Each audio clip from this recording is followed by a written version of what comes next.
Bom dia, meus irmãos. Aqui é o seu amigo Pastor Cleverton com mais uma manhã de devocional. Este é o dia que o Senhor fez para nós, por isso nos alegremos nele.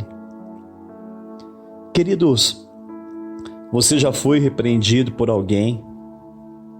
Alguém já chamou a sua atenção? E quando isso acontece, como você se comporta? Você fica irado e tenta se defender, ou você humildemente ouve com sabedoria? No texto de hoje veremos Jesus usando uma parábola para repreender alguns líderes religiosos que nunca estavam abertos para receber uma advertência. O tema de hoje é Sejam sábios e humildes.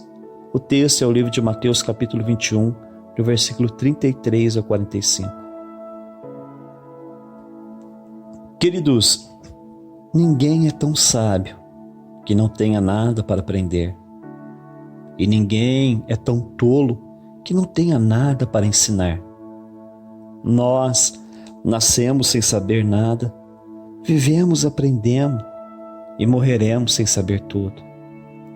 Afinal, a vida é uma escola e neste colégio devemos estar dispostos a ouvir e aprender para nos tornar sábios.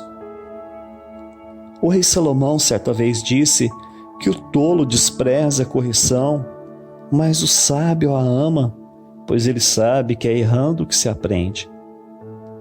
Salomão também disse que a humildade precede a honra, mas o orgulho precede a ruína.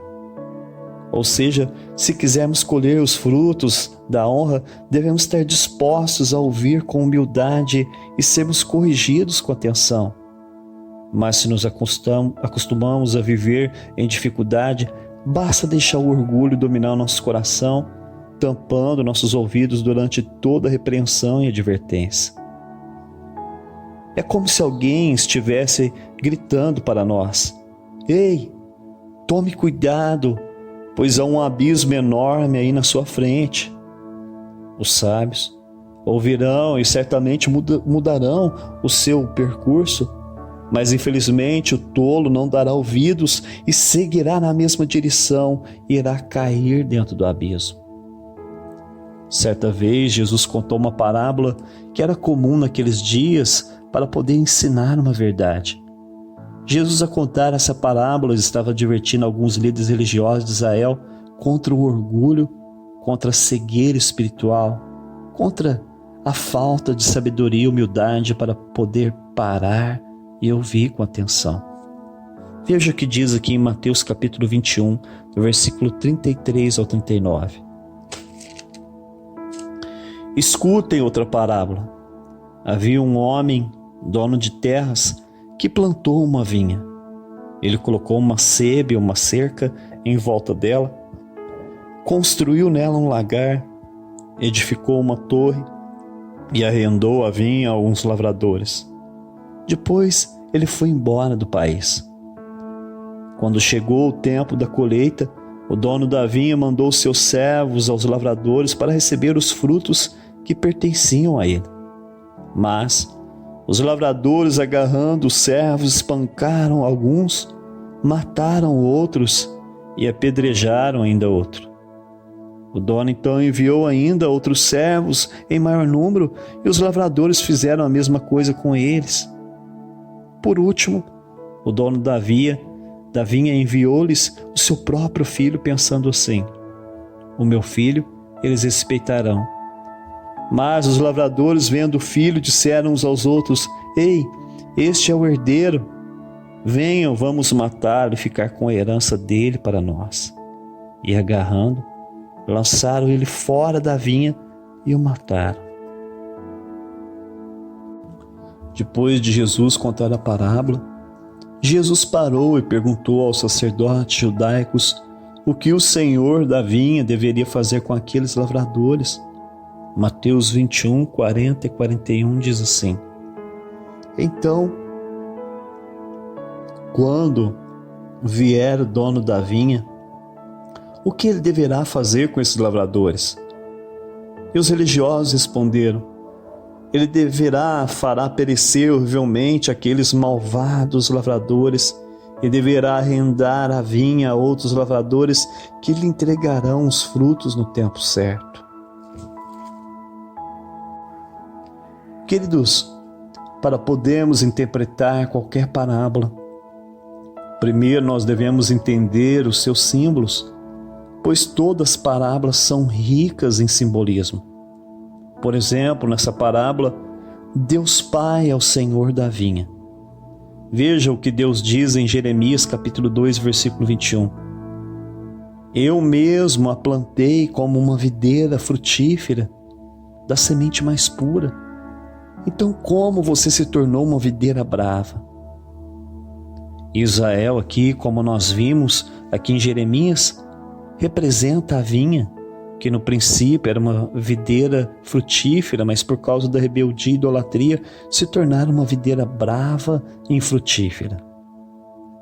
A sebe, ou a cerca em volta da vinha, simbolizava a lei de Moisés que separava Israel dos gentios e os preservava como um povo especial para o Senhor. O lagar, que era o tanque de pisar as uvas e fazer o vinho, simbolizava o fruto que Israel deveria produzir para Deus, pois vinho na Bíblia simboliza a alegria, e se Israel obedecesse o Senhor, então isso deixaria Deus feliz.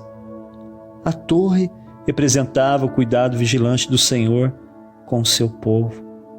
Os servos aqui são os profetas do Senhor. Os lavradores são os líderes religiosos de Israel que deveriam ouvir a voz do Senhor e levar o povo de Deus à obediência. Na história do povo de Israel, Deus sempre enviava seus servos profetas ao povo de Israel procurando da vinha frutos de comunhão, santidade e amor. Mas o povo e os líderes religiosos, sempre dominados pela rebeldia e pelo orgulho, nunca davam ouvidos à mensagem deles, e no lugar de ouvir e obedecer ao Senhor, eles perseguiam, apedrejavam e matavam alguns profetas.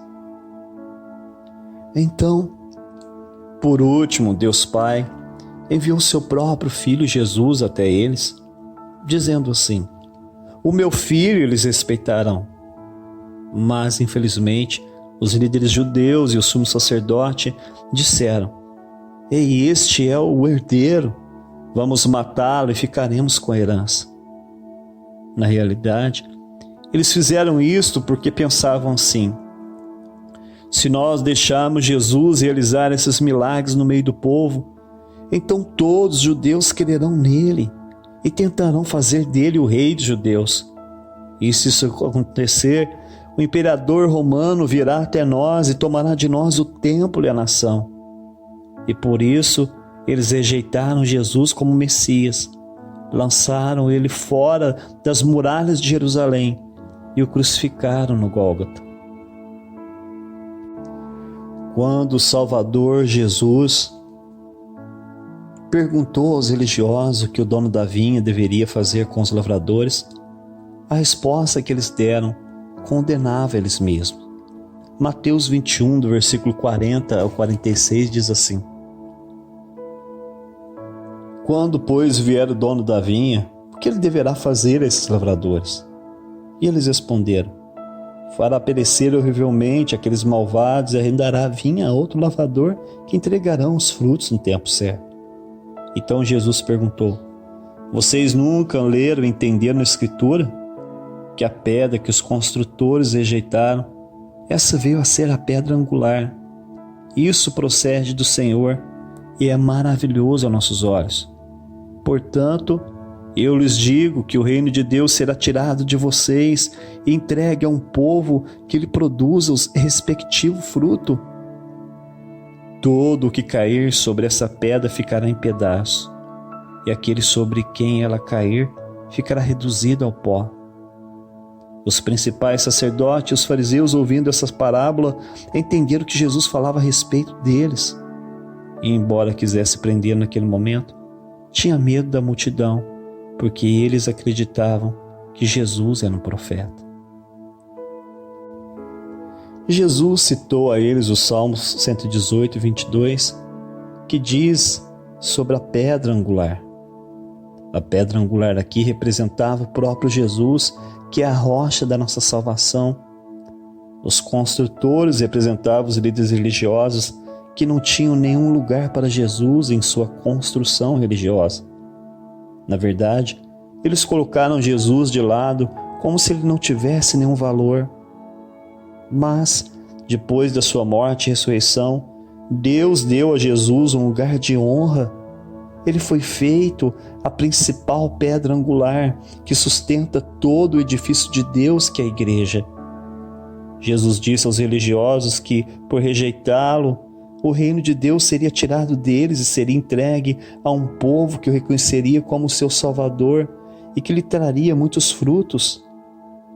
Este povo é a Igreja de Cristo, que é formada por judeus e gentios de todas as nações que creem em seu nome.